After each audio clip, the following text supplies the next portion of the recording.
How's it going, guys? This is Isolate here, bringing you PMC season number 3, week number 10. This week we are going up against Seattle Smeargles.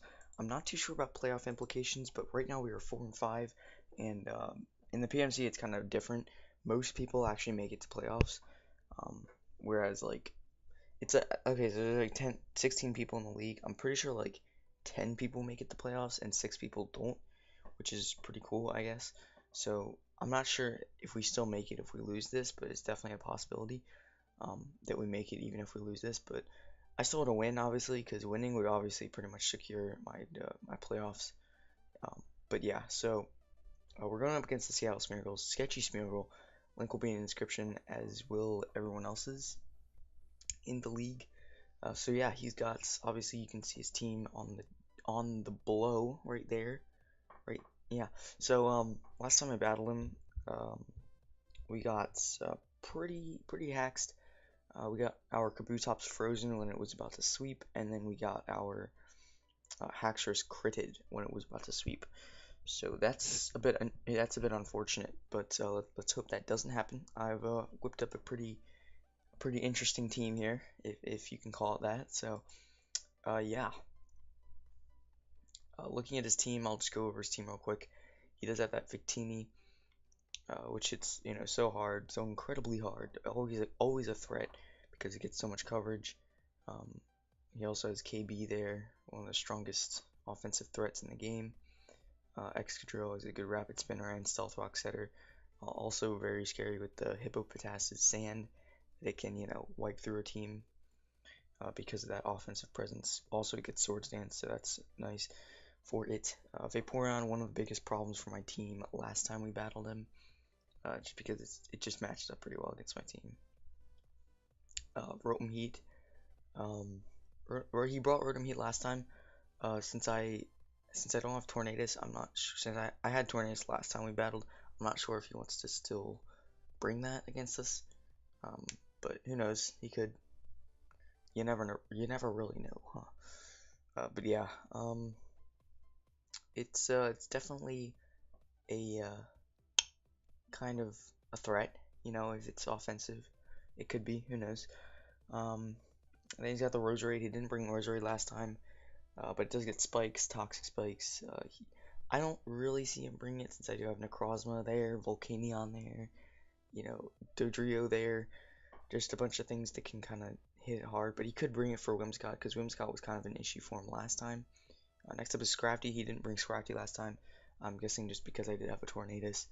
But now I do have a Necrozma, which is a much bigger threat than I did before, which is Uxie. So I'm thinking he might bring that because of my Necrozma. But we'll really have to just find out in the battle. Who knows? Next up is Gliscor. Gliscor is a very bulky defensive Pokemon. Pretty hard to break through. So yeah, there you go.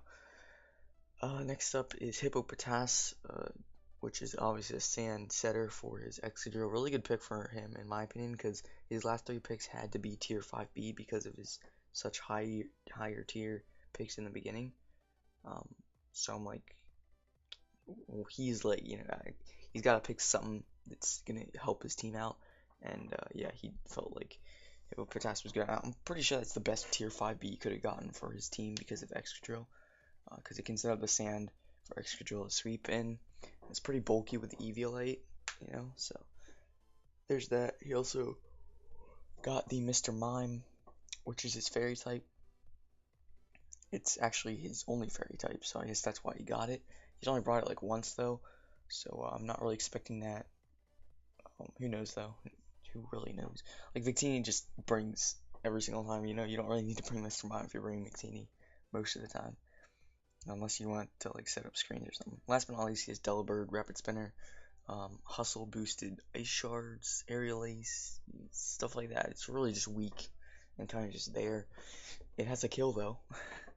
Has 1 kill on the season, which is quite impressive. But yeah, let's go for the team I'm bringing now. I've got the Kabutops with the Shuckleberry. As far as I know, I'm just gonna keep this team. I'm not really sure if I'm gonna change it that much because I've had this team for a while, but I don't know when we're battling because he hasn't responded to me. to schedule our battle. But yeah, so Career Top is here with the Sugar Berry. This is like pretty much the exact same set I brought last time, and it didn't really work out, but it's still a threat. I still want to rant because I'm guessing. Sorry about that. If he did not know what kind of Career Top set I brought last time, he might not know about it this time. He probably won't know about it this time. So basically, I'm gonna be able to take an EQ because of the Sugar Berry, trigger that weak armor to get the plus speed, and then I'm going to be able to set up an SD and kind of just waterfall and Stone Edge. It's incredible. Like the coverage of this thing is incredibly good. Like his team is pretty damn weak to water. Like you have Victini, you have Excadrill, you have Rotom Heat, you have Hippopotas, you have Gliscor. You know, there's a lot of things that are weak. And even though he does have that Cure Black, he does have that Vaporeon, it's still, you know, the dual threat of rock and water against his team is really good. I'm just hoping he doesn't bring Scrafty, because that's going to be able to intimidate me, which is bad. Like, literally, use the ability to intimidate. But yeah, that's kind of the set, and hopefully it works out. And we are bringing Stone Edge over Rock Slide for this time, just because I'll need the extra power against the Fizz Def Vaporeon at +2. I still can't O-code if it's max Fizz Def, but if I have chip damage on it, I want to be able to Stone Edge to pick up the KO.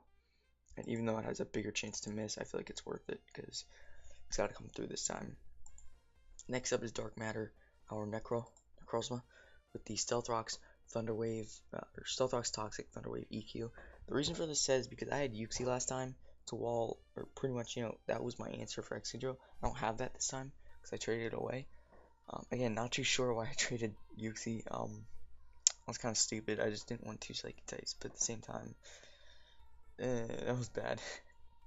But yeah, so yeah, we have Stealth Rocks, Toxic, Thunder Wave, and EQ. This thing's basically just gonna sit there, hopefully be able to take some hits from Excadrill. It's nice to Toxic the Vaporeon. We can T-Wave the Victini, the Roserade, the KB. We can EQ pretty much everything. This thing can't do anything to Gliscor, but it's not really there for Gliscor. We can also Toxic the Hippopotas. This thing's just kind of there to be supportive. We can't go Moonlight because if he does bring the Sand, we're not gonna get much back from the Moonlight, so that's pretty annoying. But it is what it is, I guess. So yeah, that's that. Basically just Necrozma here. Maybe I can take a hit or two from KB or Victini, or one of those three are basically the biggest threats to my team. So yeah. Next up is Code Red, Gracium Z Volcanion, the Flamethrower, Solar Beam, Steam Eruption, and Focus Blast. I actually originally had, I forget what it was. I had like a substitute set for Vaporeon, like Subtoxic, just for Vaporeon, because, you know, he couldn't really do anything to me. But if he does bring Roar, which I'm kind of expecting him to, because I do have like things like Haxorus, the Kabutops, which I set up with last time, you know, the Diggersby that can set up an SD. Yeah, so he might bring Roar, so I don't really think that the Subtoxic would really come in close. When I do have, this is one of my Z move users, so I can just do Solar Beam, the Z move Solar Beam, and be good to go with that. To a max Spidef Vaporeon, I don't OHKO, but to a Fizdef Vaporeon, I should definitely OHKO because I'm modest. So that's cool. Yeah, I just want to double check. So Volcanion is one of my Z move users, so I can do that. Focus Blast is just pretty much there for the KB, because that thing does get Earth Power, and I want to be able to at least hit that thing. So yeah. And I had to bring Flamethrower for Roserade. Again, I wanted to bring Sub, but I just felt like this is the most effective set against him. If he protects on my Z Solar Beam, that's just gonna be terrible. So I gotta watch out for that. If he gets predictable with protects, then I'll just Solar Beam turn 1, or I'll Solar Beam as he protects. And the next turn I'll get a Solar Beam off. And then the next turn I can go for the Z Solar Beam, because he's not gonna predict. He's gonna predict me to Solar Beam again, so he won't protect. Or I could just predict his switch into Vaporeon, click Gracium Z, because even to a Spidef Vaporeon, Z Solar Beam plus Focus Blast should definitely take it out. So that's that. Next up is Balk, our Focus Sashed Dodrio, Agility, Baton Pass, Knockoff, and Taunt. This thing's just kind of here to get the agility off and baton pass it out. We've got some bulk. We have enough speed to outspeed. Maybe it's Excadrill? It could be Excadrill, yeah. Then we just have bulk there because even with the focus sash, I want to be able to live. You know, if my focus sash is broken, I want to be able to live as many hits. I don't really need the knockoff to be doing a lot of damage. It's kind of just there to knock off an item if I need it. But yeah, taunt's nice to stop the Vaporeon from healing up a bunch of times. It can also be nice if Excadrill wants to SD, and I know he wants to SD, and I can just taunt him and stop that. He probably wouldn't SD against the Dodrio because it does get jump kick now, but oh well. I was thinking about going in offensive Dodrio, but I feel like the agility baton, like passing speed into one of my sweepers, is going to be more useful. So yeah. Taunt is also nice for Roserade. I have early bird because if I do switch sleep out of Roserade, I can wake up the first turn, and he might switch, and I'll get an agility baton pass off. It's also there because I can I can taunt the Vaporeon. The Vaporeon's a big threat, so there's not a big threat, but it's a big problem as far as bulk goes. So if I can taunt the thing and then agility and baton pass on it, that's gonna be really nice. You know, we have some just a lot of bulk there with this thing, so hoping to put in some work with this thing. Next up is Driller, Silk Scarf Driller, with SD, Quick Attack, Earthquake, and Frustration. This is really all the coverage I needed. I could go Ice Punch, but I don't really need it. I think you know, last time we came so close to OHKOing the Vaporeon with Earthquake, but we didn't. And I'm pretty sure Frustration would have if we had gone for it. So we gotta make sure we have Frustration there. But I'm pretty sure we should definitely beat Gliscor one-on-one for Diggersby. I'm just gonna calc this right now. I didn't do too much calculating when I was building this team. I kind of just whipped it up and I'm like, what the hell? Let's just go for it. So yeah, that's not the right set. Adamant Silk Scarf here, Silk Scarf. We're not Life Orb. But that's still going to boost it by a lot. Basically, Silk Scarf is going to boost our normal type attacks by a little bit. Yeah, Frustration, Adamant, Silk Scarf, oh, that's specially defensive. To a Fizdef, sorry about this. To a Fizdef, Gliscor will not 2KO because of the Poison Heal, but if we're going to SD up, that's not good for him.